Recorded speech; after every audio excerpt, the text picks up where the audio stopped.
It's okay if you speak in Ilonggo. It's okay. Okay na. Sige na, kuhan. Ang atong kita, pagsasasasan natay angels, diba? Tamang guardian angels.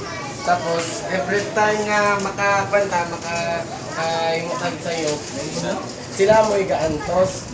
Kuhan, diba? Naa sa Bible nga, kung makasalaan mo ang mata, mas kada pa nga waon. Kung makasayo pang yung mga kamot, mas kada pa nga putlon. So, what if kung sila ang amoy gandos? Kung ikay nakasala tungkol sa mga pagtarupi. Iya man. Ay, yan nga na. So, wala na, nagpala niyo mong mata. Ang iyang mata, wala na, natakas na. So, bisag asa na lang siya magsuroy-suroy. Kaya na lang siya sa iyo mga kwan. Sa tayo.